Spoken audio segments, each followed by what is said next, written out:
Plus two അക്കൗണ്ടൻസിയിലെ ആദ്യത്തെ chapter partnership അല്ലേ, അതിലെ ഏറ്റവും ഇമ്പോർട്ടൻ്റ് ആയിട്ടുള്ള പോർഷൻ ആണ് പാർട്ട്നേഴ്സിന്റെ ക്യാപിറ്റൽ അക്കൗണ്ട് പ്രിപ്പറേഷൻ. ഈ ക്യാപിറ്റൽ അക്കൗണ്ട് എന്താണ്, അത് എങ്ങനെ പ്രിപ്പയർ ചെയ്യുക എന്ന് പറയാൻ വേണ്ടിയിട്ടാണ് ലിബാൻ സാർ നിങ്ങളുടെ മുന്നിൽ വന്നുള്ളത്. പേടിക്കേണ്ട. ആദ്യമായിട്ട് ഇതിന്റെ ഇമ്പോർട്ടൻറ്റ് എന്താ എന്ന് ചെയ്യാം ഞാൻ പറഞ്ഞുതരാം. ആദ്യമായിട്ട് ഇതിന്റെ ഇമ്പോർട്ടൻസ് എന്താ എന്നുള്ളത് എന്ത് ചെയ്യാം ഞാൻ പറഞ്ഞുതരാം. എന്താണെന്ന് വെച്ചാൽ, ഒന്നാമത്തെ കാര്യം, പാർട്ട്നേഴ്സിന്റെ ക്യാപിറ്റൽ അക്കൗണ്ട് എല്ലാ ചാപ്റ്ററിലും പഠിക്കാനുണ്ട്. എല്ലാ ചാപ്റ്ററിലും ഈ ക്യാപിറ്റൽ അക്കൗണ്ടിന്റെ ക്വസ്റ്റ്യൻസ് ഉണ്ടാകും. മോർ ഓവർ നിങ്ങളുടെ ഫൈനൽ എക്സാമിനേഷനിൽ എസ്എ ക്വസ്റ്റ്യൻസിൽ ഈ ക്യാപിറ്റൽ അക്കൗണ്ട് ഉൾപ്പെട്ടിട്ടുള്ള ക്വസ്റ്റ്യൻ ആയിരിക്കും ചോദിക്കുക. മോർ ഓവർ ഈ വരുന്ന ഓണം എക്സാമിന് ക്യാപിറ്റൽ അക്കൗണ്ട് മാത്രമായിട്ട് എന്ത് ചെയ്യും, ഉറപ്പായിട്ടും ഒരു ക്വസ്റ്റ്യൻ ഉണ്ടാകും. അഥവാ നിങ്ങൾ ഓഗസ്റ്റ് മാസത്തിലെ അടുത്ത മാസം അവസാനത്തിൽ ഓണം എക്സാം ഉണ്ടാകും. അതിൽ ഉറപ്പാണ് ക്യാപിറ്റൽ അക്കൗണ്ട് പ്രിപ്പയർ ചെയ്യാനുള്ള ഒരു ക്വസ്റ്റ്യൻ ഉണ്ടാകും. പിന്നെ ജേണൽ എൻട്രിയുമായി റിലേറ്റ് ചെയ്തിട്ടും ക്യാപിറ്റൽ അക്കൗണ്ട് ക്വസ്റ്റ്യൻ ഉണ്ടാകും. സോ മുഴുവൻ കാര്യങ്ങൾ എന്ത് ചെയ്യും ഇന്ന് നമുക്ക് സിമ്പിളായിട്ട് എന്ത് ചെയ്യാം നോക്കാം. എന്താ പാർട്ട്നേഴ്സിന് ക്യാപിറ്റൽ അക്കൗണ്ട്? നമ്മുടെ ഒരു പാർട്ട്ണർഷിപ്പ്, ഒരു ഫേമിലെ, ഈ ഫേമിൽ വിവിധ പാർട്ട്നേഴ്സ് ഉണ്ടാകും. ബി സി ആളെ ക്വസ്റ്റ്യനിൽ നമ്മൾ എ ബി സി എന്നാ പറയാ. പല ആൾക്കാരോ അമലാവട്ടെ, രഹ്നയാവട്ടെ, അൻഷിദാവട്ടെ, അബ്ദുലാവട്ടെ, അങ്ങനെ പല പല പാർട്ട്നേഴ്സാണ് ഒരു ബിസിനസ് ഉണ്ടാവുക. ഒരു ബിസിനസ്സിൽ എത്ര പാർട്ട്നേഴ്സ് ഉണ്ടെങ്കിലും അവർ പാർട്ട്നേഴ്സിൽ എന്തുണ്ടാകും, പൈസ കൊണ്ടുവരണ്ടേ, അതിന് ക്യാപിറ്റൽ. ഓണർ ബിസിനസ്സിൽ എന്ത് കൊണ്ടുവന്നാലും അതിന് ക്യാപിറ്റൽ എന്നാ പറയാ. ഈ ഓണർക്ക് ക്യാപിറ്റൽ കൊണ്ടുവന്നാൽ അതിന് പ്രോഫിറ്റ് കിട്ടും. മോർ ഓവർ ഓണർ ബിസിനസ്സിൽ വർക്ക് ചെയ്യുന്നുണ്ടെങ്കിൽ അതിന് സാലറി കിട്ടും, കമ്മീഷൻ കിട്ടും, ഇൻട്രസ്റ്റ് ഓൺ ക്യാപിറ്റൽ എന്ത് ചെയ്യാൻ പറ്റും, കൊടുക്കാൻ പറ്റും. ഈ ഓണർക്ക് എന്തെങ്കിലും ആവശ്യം വന്നാൽ ബിസിനസ്സിന് പൈസ എടുക്കൂലേ, സോ അതിന് ഡ്രോയിങ്സ് എന്ന് പറയും. ഈ ഡ്രോയിങ്സ് നമ്മൾ ഇൻട്രസ്റ്റ് ചാർജ് ചെയ്യും. അങ്ങനെ പല പല ട്രാൻസാക്ഷൻ ഓണർ ബിസിനസ്സുമായി നടത്തും. ബിസിനസ്സിലേക്ക് അങ്ങോട്ട് പൈസ എടുക്കും, അങ്ങോട്ടേക്ക് പൈസ തരും, ബിസിനസ്സിന് പൈസ ഇങ്ങോട്ടേക്ക് എടുക്കും, ബിസിനസ് സാലറിയോ കമ്മീഷനൊക്കെ ആയിട്ട് കൊടുക്കും, പ്രോഫിറ്റ് തരും. ചിലപ്പോൾ ലോസ് ആയിരിക്കും ഉണ്ടാവുക, അഡീഷണലി നമ്മൾ പൈസ കൊണ്ടുവരും. ചിലപ്പം ബിസിനസ് എന്തെങ്കിലും പൈസ തിരിച്ചെടുക്കുന്നുണ്ടാകും. അങ്ങനെ പല പല ട്രാൻസാക്ഷൻസ് ഉണ്ടാകും. സോ ഓണർ ബിസിനസ്സുമായി നടത്തുന്ന അഥവാ പാർട്ട്നർഷിപ്പ് ബിസിനസ്സുമായി നടത്തുന്ന എല്ലാ ട്രാൻസാക്ഷൻസും റെക്കോർഡ് ചെയ്യാൻ വേണ്ടിയിട്ടാണ് എന്ത് അക്കൗണ്ട് ഉള്ളത്, പാർട്ട്നേഴ്സിന്റെ ക്യാപിറ്റൽ അക്കൗണ്ട് ഉള്ളത്. എന്താ മക്കളെ, പാർട്ട്നേഴ്സിന്റെ ക്യാപിറ്റൽ അക്കൗണ്ട്. അപ്പോൾ all transaction relating to partners are recorded in a ledger account called partners capital. പാർട്ട്നേഴ്സുമായി റിലേറ്റ് ചെയ്ത എല്ലാ ട്രാൻസാക്ഷനും റെക്കോർഡ് ചെയ്യാൻ വേണ്ടിയിട്ടാണ് എന്ത് അക്കൗണ്ട് ഉള്ളത്, പാർട്ട്നേഴ്സ് ക്യാപിറ്റൽ അക്കൗണ്ട് ഉള്ളത്. ക്ലിയർ അല്ലേ? അപ്പോൾ അതിന്റെ ഒരു ഫോർമാറ്റ് എങ്ങനെയാണ്, വളരെ സിമ്പിൾ ആണ്. Capital account of A B and co. A B and co എന്ന് പറയുന്ന ഒരു പാർട്ട്ണർഷിപ്പ് ഫേം ഉണ്ട്. ആ ഫേമിന്റെ പാർട്ട്നേഴ്സിന്റെ ക്യാപിറ്റൽ അക്കൗണ്ട് ആണ്. അപ്പോൾ ഈ എ ബി ആൻഡ് കോയിൽ ആരൊക്കെ പാർട്ട്നേഴ്സ് ഉണ്ടാവും, ഒരാൾ എ ആയിരിക്കും, ഒരാൾ ബി ആയിരിക്കും. അപ്പോൾ കണ്ടോ സാറേ, രണ്ടാൾക്കാർക്ക് ഒരൊറ്റ അക്കൗണ്ടോ? അതെ, 2, 3, 4 എത്ര പാർട്ട്നേഴ്സ് ആണെങ്കിലും അവർക്ക് ഒരു അക്കൗണ്ട് മതി. എന്തിനാ, അവിടെ എമൗണ്ട് കോളം എ ബി. ഇപ്പോൾ 2 ആൾക്കാരെങ്കിൽ 2 കോളം മതി, 3 ആൾക്കാരാണെങ്കിൽ എന്ത് വേണം, 3 കോളം വേണം. അപ്പോൾ സാറേ 4, 5 ആൾക്കാരെ നമുക്ക് സ്പേസ് ഉണ്ടാവില്ലല്ലോ. അവിടെ 4, 5 ആൾക്കാരുടെ ക്വസ്റ്റ്യൻ ചോദിക്കണം. മാക്സിമം പോയ 3 പേരുള്ള ക്വസ്റ്റ്യനെ നിങ്ങൾക്ക് ചോദിക്കുള്ളൂ. അത് നിങ്ങളുടെ ക്വസ്റ്റ്യൻ പേപ്പറിൽ ആൻസർ പേപ്പറിൽ എഴുതാൻ മാത്രമുള്ള സ്പേസ് എന്ത് ചെയ്യാൻ നിങ്ങൾക്ക് അഡ്ജസ്റ്റ് ചെയ്യാൻ പറ്റും. ഈ ക്യാപിറ്റൽ അക്കൗണ്ട് എല്ലാ ലെഡ്ജർ അക്കൗണ്ട് പോലെ തന്നെ ഡെബിറ്റ് സൈഡ് ഉണ്ടാകും, ക്രെഡിറ്റ് സൈഡ് ഉണ്ടാകും. സോ ഫസ്റ്റ് നമ്മൾ ഹെഡിങ് ചെയ്തും പാർട്ട്നേഴ്സ് ക്യാപിറ്റൽ അക്കൗണ്ട്, അഥവാ ഇന്നാലെ A and B's capital account. ആ ക്യാപിറ്റൽ അക്കൗണ്ട് ഹെഡിങ് നമ്മൾ ആദ്യം എഴുതണം. പിന്നെ എന്താ ചെയ്യേണ്ടത്, 2 സൈഡ് ഉണ്ടാവും അല്ലേ, ഒന്ന് ഡെബിറ്റ് സൈഡ്, സോ ഡെബിറ്റും ക്രെഡിറ്റ് 2 സൈഡ് ഉണ്ടാകും അല്ലേ. സോ 2 സൈഡ് നമ്മൾ എന്താ വരയ്ക്കാം. എന്നിട്ട് ഞാൻ ഇൻട്രൊഡക്ഷൻ പോലെ പറഞ്ഞുതരാം. എന്താ ആദ്യം നിങ്ങൾ ശ്രദ്ധിക്കേണ്ട കാര്യം, പാർട്ട്നേഴ്സുമായി ബന്ധപ്പെട്ട് കുറേ ട്രാൻസാക്ഷൻ ഉണ്ടാവില്ലേ. ഈ ട്രാൻസാക്ഷൻസ് നമുക്ക് 2 ആയിട്ട് തരംതിരിക്കാം. ഒന്ന് ഇൻ, എന്താ മക്കളെ, ഒന്ന് ഇൻ. രണ്ടാമത്തെ എന്താണ്, ഔട്ട്. ഔട്ട് എന്ന് പറഞ്ഞാൽ എന്താ, പുറത്തേക്ക്. അഥവാ ഓണർക്ക് എന്തെങ്കിലും കിട്ടുകയാണെങ്കിൽ, അഥവാ ഓണർക്ക് ഇൻ ആണെങ്കിൽ അതെവിടെ എഴുതുക, ക്രെഡിറ്റ് സൈഡിൽ എഴുതും. ഓണർക്ക് ഔട്ട് ആണെങ്കിലോ അത് ഡെബിറ്റ് സൈഡിൽ എഴുതും. അപ്പോൾ ഓണർക്ക് ഇൻ പറഞ്ഞാൽ എന്താ, ഓണറുടെ ക്യാപിറ്റൽ അക്കൗണ്ടിന്റെ ബാലൻസ് ഇൻക്രീസ് ചെയ്യുന്ന ഐറ്റംസ്. അതെങ്ങനെയാണ് സാർ ഇൻക്രീസ് ചെയ്യുക? ഞാൻ ഒരു പാർട്ട്ണർഷിപ്പിലെ പാർട്ട്ണറാണെന്ന് വിചാരിക്കാം. ഞാനൊരു പാർട്ട്ണറാട്ടോ. എനിക്കൊരു അക്കൗണ്ട് ഉണ്ട്. ആ അക്കൗണ്ട് പറയുന്ന പേരാണ് ക്യാപിറ്റൽ അക്കൗണ്ട്. സോ അതിനൊരു ബാലൻസ് ഉണ്ടാവില്ലേ. നമ്മുടെ ബിസിനസ് കുറച്ച് പൈസ ആവശ്യം വന്നു. സോ ഞാനൊരു 5 ലക്ഷം ബിസിനസ്സിലേക്ക് കൊണ്ടുവന്നു. ഞാൻ ക്യാപിറ്റൽ കൊണ്ടുവന്നല്ലേ, സോ എൻ്റെ ക്യാപിറ്റൽ കൂടും ഇല്ലേ? എനിക്ക് സാലറി കിട്ടി, അത് എനിക്കല്ലേ കിട്ടുന്നത്, സോ കൂടും.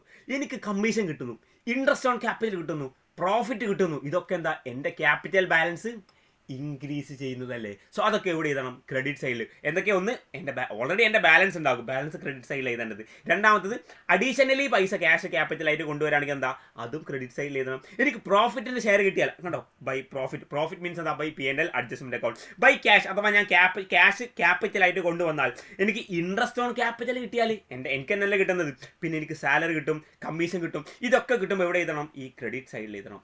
അപ്പോൾ ഡെബിറ്റ് സൈഡിലോ, ഡെബിറ്റ് സൈഡിൽ 3 കാര്യങ്ങളുണ്ടാവും. ഒന്ന് ഡ്രോയിങ്സ്, ഇൻട്രസ്റ്റ് ഓൺ ഡ്രോയിങ്സും ലോസും. ആ ഡ്രോയിങ്സ് എന്ന് പറയുമ്പോൾ ഓണർ എടുക്കുന്നതല്ല, അപ്പോൾ ഓണർക്ക് കിട്ടുകയല്ലേ, അല്ല. ഓണർ ഞാൻ ബിസിനസ്സിലേക്ക് ഇൻവെസ്റ്റ് ചെയ്ത പൈസ അല്ലേ ക്യാപിറ്റൽ, ആ ക്യാപിറ്റൽ ഞാൻ പിൻവലിക്കും, എൻ്റെ ക്യാപിറ്റൽ കുറയും, എൻ്റെ കയ്യിലേക്ക് ക്യാഷ് കിട്ടും അല്ലേ. ഞാൻ ബിസിനസിന്റെ പുറത്തുള്ള ഒരാളല്ലേ, ഞാൻ പാർട്ണർ ആണല്ലേ. സോ പാർട്ണർ എന്ന നിലയ്ക്ക് എൻ്റെ കയ്യിലേക്ക് ക്യാഷ് കിട്ടും, പക്ഷെ എൻ്റെ ബിസിനസ്സിലെ ക്യാഷ് കുറയും. അപ്പോൾ എൻ്റെ ബിസിനസ്സിലെ അക്കൗണ്ട് ആണ് എന്ത്, ക്യാപിറ്റൽ അക്കൗണ്ട്, മറ്റേത് പേഴ്സണൽ ആണ്. അപ്പം ബിസിനസ്സിൽ ഞാൻ ഇൻവെസ്റ്റ് ചെയ്ത പൈസ തിരിച്ചെടുക്കുമ്പോൾ എൻ്റെ ക്യാപിറ്റൽ എന്താ ചെയ്യുക, കുറേയാണ് എന്ത് ചെയ്യുന്നത് അവിടെ ചെയ്യുന്നത്. അതുകൊണ്ട് എന്ത് ചെയ്യും, ഡ്രോയിങ്സും ഇൻട്രസ്റ്റും ഡ്രോയിങ്സ്, ഞാൻ ബിസിനസ് പൈസ പിൻവലിക്കുമ്പോൾ അതിൽ അവരെന്ത് ചെയ്യും, ഇൻട്രസ്റ്റ് ചാർജ് ചെയ്യും. ഞാൻ പൈസ എടുക്കല്ലേ, അപ്പം നീ എടുക്കുന്ന പൈസക്ക് നീ എന്ത് ചെയ്യണം, ഒരു പലിശ, ഒരു ഇൻട്രസ്റ്റ് തരണം. സോ അതെന്ത് ചെയ്യും, അതും ഡെബിറ്റ് സൈഡിൽ ചെയ്താൽ. പിന്നെ ലോസ് ഉണ്ടായ എൻ്റെ കയ്യിൽ നിന്ന് പൈസ കുറയും, ഉറപ്പല്ലേ. പ്രോഫിറ്റ് ഉണ്ടാകുമ്പോൾ എന്ത് ചെയ്യും, എൻ്റെ കയ്യിൽ പൈസ കൂടുക ചെയ്യുക. അപ്പോൾ ലോസ് ഉണ്ടാകുമ്പോൾ എവിടെ എഴുതണം, ഡെബിറ്റ് സൈഡ്. അപ്പോൾ മൂന്ന് കാര്യം എന്താ, ഡ്രോയിങ്സ്, ഇൻട്രസ്റ്റ് ആൻഡ് ഡ്രോയിങ്സും, ഷെയർ ഓഫ് ലോസും. അപ്പോൾ ക്രെഡിറ്റ് സൈഡിൽ എന്തൊക്കെ, എൻ്റെ capital balance, additional capital, interest on capital, പിന്നെ salary, commission, share of profit. ഈ 6 കാര്യങ്ങളാണ് എന്ത് ചെയ്യുക, ക്രെഡിറ്റ് സൈഡിൽ എഴുതുന്നത്. അപ്പോൾ കൂടുന്നത് അല്ലേ, പാർട്ട്നേഴ്സിൻ്റെ ക്യാപിറ്റൽ ഇൻക്രീസ് ചെയ്യുമ്പോൾ എവിടെ എഴുതണം, ക്രെഡിറ്റ് സൈഡിൽ എഴുതണം. ഡിക്രീസ് ചെയ്യുമ്പോൾ എവിടെ എഴുതണം, ഡെബിറ്റ് സൈഡിൽ എഴുതണം. സോ നമുക്ക് ഇതുമായി ബന്ധപ്പെട്ട ഒരു സിമ്പിൾ ക്വസ്റ്റ്യൻ ചെയ്ത് നോക്കാം. വളരെ സിമ്പിൾ ആയിട്ടുള്ള ഒരു ക്വസ്റ്റ്യൻ എന്ത് ചെയ്യാം, നമുക്ക് ചെയ്ത് നോക്കാം. എന്താ നോക്ക്, ഒന്ന്, A and B are partners. എയും ബിയും പാർട്ട്നേഴ്സ് കണ്ടോ, 2 പാർട്ട്നേഴ്സ് ഉള്ളത് കണ്ടോ, ഒന്ന് എ ആണ്, രണ്ടാമത് ബി ആണ് കേട്ടോ. ഇവരെ പ്രോഫിറ്റ് ഷെയറിംഗ് റേഷ്യോ എന്ന് പറഞ്ഞാൽ 2:1. അപ്പോൾ എക്ക് 2 ഷെയർ കിട്ടും, ബിക്ക് 1 ഷെയർ. അപ്പോൾ നമുക്ക് 3000 രൂപ ലാഭം ഉണ്ടെങ്കിൽ അതിലെ 2 ഷെയർ ആർക്കാ, 2000 എക്കും 1000 ബിക്കും ആണ് ഉണ്ടാവും കേട്ടോ. A was entitled a salary of 500 per month. ഒരു മാസം 500 രൂപ സാലറി ആർക്ക് കിട്ടും, എ കിട്ടും. അപ്പോൾ എക്ക് 500 രൂപ സാലറി ഉണ്ട്, ഒരു മാസം ആട്ടോ. ഒരു മാസം 500 എന്ന് പറയുമ്പോൾ ഒരു വർഷം 12 മാസം ഉണ്ടാവില്ലേ. സോ 500 × 12 = 6000 രൂപയാണ് നമ്മുടെ എക്ക് ഒരു വർഷം കൊണ്ട് കിട്ടുന്ന സാലറി എന്ന് പറയാം. ബി എ കമ്മീഷൻ, ബിക്ക് കമ്മീഷൻ കിട്ടും. എന്താ കിട്ടുന്നത്, കമ്മീഷൻ 4000. അപ്പം മൊത്തത്തിൽ ഒരു വർഷം മുഴുവൻ ബിസിനസ്സിൽ വർക്ക് ചെയ്താൽ എന്ത് ചെയ്യും, അതിന് ബിക്ക് 4000 രൂപ കമ്മീഷൻ കിട്ടും. Capital contribution 20000 15000. അപ്പോൾ എ ക്യാപിറ്റൽ ബിസിനസ്സിലേക്ക് 20000 രൂപ ക്യാപിറ്റൽ കൊണ്ടുവന്നിട്ടുണ്ട്. അപ്പോൾ ബിയോ 15000 കുറവാണ് കൊണ്ടുവന്നിട്ടുള്ളത് കേട്ടോ. Interest on capital 6%. അപ്പം ഈ പറയപ്പെട്ട ക്യാപിറ്റൽ ഇൻട്രസ്റ്റ് കൊടുക്കണം. അത് നമ്മൾ ഓൾറെഡി ക്യാപിറ്റൽ ഇൻട്രസ്റ്റ് കാൽക്കുലേറ്റ് ചെയ്യാനുള്ള ക്വസ്റ്റ്യൻ നമ്മൾ വേറെ ചെയ്തിട്ടുണ്ട്. പിന്നെ പാർട്ട്നേഴ്സിന്റെ ഡ്രോയിങ്സ് എത്ര, എക്ക് 2000 ബിക്ക് 1000.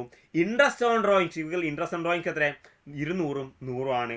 Profit and loss, profit and loss അല്ല, profit share after all adjustment. ഈ സാലറിയും ഇൻട്രസ്റ്റും ഒക്കെ കൊടുത്തിട്ട് ബാക്കിയുള്ള പ്രോഫിറ്റ് എത്രയാണെന്നറിയോ, 8000 4000. അത് 8000 4000 2:1 അല്ലേ. അപ്പം ടോട്ടൽ 12000 ആണ് പ്രോഫിറ്റ് ഉണ്ടായത്. ആ പ്രോഫിറ്റിനെ ×2/3 × 1/3. അതെന്താ 2/3, 2 + 1 2:1 അല്ലേ. 3 ഷെയർ, ഈ 3 ഷെയറിൽ 2 എക്കും 3 ഷെയറിൽ 1 ആർക്കാണ്, ബിക്കും ആണ്. അപ്പം 8000 4000 ആണ്. Prepare capital account. Capital account വളരെ സിമ്പിളാണ്. ഫസ്റ്റ് നമ്മൾ എന്താ എഴുതേണ്ടത്, ബൈ ബാലൻസ്. ഇവരെ ക്യാപിറ്റൽ കോൺട്രിബ്യൂഷൻ എത്രയാണ്, 20000 15000. സോ ബൈ ബാലൻസ് 20000, ഇവിടെ 15000, 20000 15000 ആണ്. ഇനി അടുത്ത കാര്യം എന്താണ്, ഇവിടെ ഇവർക്ക് നോക്കണം, ഇവർക്ക് എന്തുണ്ട്, ക്യാപിറ്റൽ അഡീഷണൽ കൊണ്ടുവന്നുണ്ടോ, അഡീഷണൽ ഇവർ ഒന്നും കൊണ്ടുവന്നില്ല. അപ്പോൾ ഇവിടെ 0 ഒന്നും ഇടണ്ട. നിങ്ങൾക്ക് വേണമെങ്കിൽ ഇങ്ങനെ ചെയ്യാം, അല്ലെങ്കിൽ ആവശ്യമുള്ള മാത്രം എഴുതിയാൽ മതി. ഇനി ഇൻട്രസ്റ്റ് ഓൺ ക്യാപിറ്റൽ ഉണ്ടല്ലോ, ഉണ്ട്. അഥവാ 20000 എയുടെ ഇൻട്രസ്റ്റ് എന്ന് പറയുന്നത് എത്രയാണ്, 20000 അല്ലേ ഇവരുടെ ക്യാപിറ്റൽ. ഇൻട്രസ്റ്റ് ഓൺ ക്യാപിറ്റൽ 20000 × 6%, അഥവാ 6/100 ആണ്. അപ്പം എന്ത് ചെയ്യുക, 1200 രൂപ. എത്ര മക്കളെ, 1200. അപ്പോൾ 1200 രൂപ ഇൻട്രസ്റ്റ് ആർക്കുണ്ട്, നമ്മുടെ എക്കുണ്ട്. അപ്പോൾ ബിക്കോ, ബി 15000 കൊണ്ടുവന്നത്. അപ്പോൾ 15000 × 6/100 എത്രയാ, 900 റുപ്പീസ്. എത്രയാണ്, 900 രൂപ. സോ എയുടെയും ബിയുടെയും ഇൻട്രസ്റ്റ് ഓൺ ക്യാപിറ്റൽ നമ്മൾ എഴുതി. ഇനി അടുത്ത കാര്യം എന്താ ഉള്ളത്, ഇവർക്ക് സാലറി ഉണ്ട് അല്ലേ. എക്ക് 6000 രൂപ സാലറി ഉണ്ട്, ബിയുടെ കമ്മീഷൻ 4000. എയുടെ സാലറി എത്രയാണ്, 6000. സോ സാലറി എക്ക് മാത്രമേ ഉള്ളൂ, അതുകൊണ്ട് എക്ക് മാത്രം ഇവിടെ 6000 എഴുതാം, ബിക്ക് ഒന്നും എഴുതണ്ട. പക്ഷെ കമ്മീഷൻ ആർക്ക് മാത്രമേ ഉള്ളൂ, ബിക്ക് മാത്രം 4000 ഉണ്ട്, എക്ക് ഒന്നുമില്ല. ഇനി വേറെന്താ, പ്രോഫിറ്റ് ഷെയർ ഉണ്ട്. പ്രോഫിറ്റ് ഷെയർ എത്രയാ, എക്ക് 8000 ബിക്ക് 4000. സോ എയുടെ പ്രോഫിറ്റ് എക്ക് 8000. സോ എയുടെ കോളത്തിൽ 8000, ബിയുടെ കോളത്തിൽ 4000. ഇനി എന്താ, ഡ്രോയിങ്സ് ഉണ്ടോ, ഡ്രോയിങ്സ് ഉണ്ടല്ലോ. ഡ്രോയിങ്സ് എവിടെയുള്ളത്, ഡ്രോയിങ്സ് 2000 എക്കും 1000 ബിക്കും. സോ 2000 1000, ഇവിടെ 2000, ഇവിടെ 1000. ഇൻട്രസ്റ്റ് ഓൺ ഡ്രോയിങ്സ് ഉണ്ട്, എത്രയാ, ഇൻട്രസ്റ്റ് ഓൺ ഡ്രോയിങ്സിയുടെ ക്വസ്റ്റ്യൻ ഉണ്ട് 200 100. ഇത് മൊത്തം ഇങ്ങനെ വരവരായി അല്ലേ. സോ 200 എക്കും ബിക്കും 100. സോ അത് നമ്മൾ എന്ത് ചെയ്യും, ഇവിടെ 200 എന്ന് എഴുതും, ഇവിടെ 100 എന്ന് എഴുതും, അഥവാ 100. ലോസ് ഉണ്ടോ, ലോസ് ഇല്ല. അപ്പം കാരണം പ്രോഫിറ്റ് ഉണ്ടെങ്കിൽ പിന്നെ ലോസ് ഉണ്ടാവില്ലല്ലോ അല്ലേ. അപ്പം നമുക്ക് എന്ത് ചെയ്യാം, ടോട്ടൽ എഴുതാം. ഇവിടെ ടോട്ടൽ നോക്കാം, 15000 19000 23000 23900 ടോട്ടൽ ബിയുടെ കേട്ടോ. അപ്പം ഇവിടെയും 23900 കറക്റ്റ് തന്നെ അല്ലേ. 15 19 23 23900. 23900 എന്ത് ചെയ്യണം, 23800 22 എത്രയാ മക്കളെ, 22,800 ആണ് ഇവിടെ. അതായത് ഇത് ടോട്ടൽ ചെയ്യാം, എന്നിട്ട് ഈ രണ്ടും കൂടി കൂട്ടിയുള്ള എമൗണ്ട് ഉണ്ടല്ലോ ഇതൊന്ന് മൈനസ് ചെയ്യാം. എന്ത് ചെയ്യാം? ആദ്യം ഇത് ടോട്ടൽ ചെയ്യാം. ഇത് ടോട്ടൽ ചെയ്തിട്ട് പിന്നെ എന്ത് ചെയ്യാം? ഇത് രണ്ടും കൂടി കൂട്ടുക. അഥവാ ഡെബിറ്റ് സൈഡിന്റെ ടോട്ടൽ ചെയ്യാം. സോറി, ക്രെഡിറ്റ് സൈഡിന്റെ ടോട്ടൽ ചെയ്താൽ ഇന്ന് ഡെബിറ്റ് സൈഡിന്റെ എമൗണ്ട് എന്ത് ചെയ്യാം? അവിടുന്ന് മൈനസ് ചെയ്യാം. ഇനി എന്ത് ചെയ്യാം? അടുത്ത നോക്ക്. അടുത്തായിട്ട് എന്താ? 20, 28, 34, 35, 200, 35,200. കറക്റ്റ് അല്ലേടാ? 20, 20, 20, 20, 28, 34, 35, 200. സോ 35,200. 35,200 ഈ 2,200 കുറച്ചാൽ എത്ര ബാക്കി ഉണ്ടാവുക? 35,200 2,200 കുറച്ചാൽ 33,000. അതായത് എയുടെ ക്യാപിറ്റലിലെ ബാലൻസ് 33,000വും ബിയുടെ ക്യാപിറ്റലിലെ ബാലൻസ് 22,800 ആണ് വരുന്നത്. ക്ലിയർ അല്ലേ? സോ ഈ രീതിയിലാണ് നമ്മൾ ക്യാപിറ്റൽ അക്കൗണ്ട് പ്രിപ്പയർ ചെയ്യുക. കണ്ടോ, ഇവിടെ ബിസിനസ് തുടങ്ങുമ്പം 20,000 15,000 ആയിരുന്നു എയും ബിയും കൊണ്ടുപോകുന്നുണ്ടായില്ലേ. ഇപ്പം ഈ ഒരു വർഷം കഴിയുമ്പോൾ എത്ര ഉണ്ട്? 33,000 22,800. കണ്ടോ, ഇത്രയും ഐറ്റംസ് കൂടെ കൂടി. ഇത്ര ഐറ്റംസ് എന്ത് ചെയ്തു? കുറഞ്ഞു. ഈ രീതിയിലാണ് ക്യാപിറ്റൽ അക്കൗണ്ട് പ്രിപ്പയർ ചെയ്യുക. ഇതിന് രണ്ട് മെത്തേഡ് ഉണ്ട്, fixed method, fluctuating method. So നമ്മൾ ഇപ്പോൾ ഏത് മെത്തേഡാണ് ചെയ്തത്? ഫ്ലക്ച്വേറ്റിംഗ് മെത്തേഡിലാണ് ചെയ്തത്. ഇവിടെ ക്യാപിറ്റലിലെ ബാലൻസ് എന്ത് ചെയ്യും? ചേഞ്ച് ആയിക്കൊണ്ടിരിക്കും. ഫിക്സഡ് മെത്തേഡ് നിങ്ങൾക്ക് എന്തല്ല, ജനറലി ഇമ്പോർട്ടൻ്റ് അല്ല. കാരണം ഫർദർ ബാക്കി സബ് ചാപ്റ്റേഴ്സ് നിങ്ങൾ എന്ത് ചെയ്യും? ഈ ഫ്ലക്ച്വേറ്റിംഗ് മെത്തേഡിലാണ് എന്ത് ചെയ്യുക? ചെയ്ത് പഠിക്കേണ്ടത്. അതെന്ത് ചെയ്യുക? നിങ്ങൾ നന്നായി പ്രാക്ടീസ് ചെയ്യുക. പിന്നെ ഫിക്സഡ് മെത്തേഡ് നിങ്ങൾ എന്ത് ചെയ്യണം? അത് നമ്മൾ എന്ത് ചെയ്യും? സെപ്പറേറ്റ് വീഡിയോ കാര്യങ്ങൾ എന്ത് ചെയ്യും? ചെയ്യുന്നതായിരിക്കും. അപ്പോൾ ക്യാപിറ്റൽ അക്കൗണ്ട് നിങ്ങൾക്ക് മനസ്സിലായിട്ട് നിങ്ങൾ എന്ത് ചെയ്യുക? വീഡിയോ ലൈക്ക് ചെയ്യുക, ഷെയർ ചെയ്യുക, നിങ്ങളുടെ ഫ്രണ്ട്സിനൊക്കെ എന്ത് ചെയ്യുക? നിങ്ങൾ എത്തിക്കുക. അപ്പോൾ മക്കളെ, അടുത്ത വീഡിയോയിൽ വീണ്ടും വരും. ലിബാൻ സാറുണ്ട്.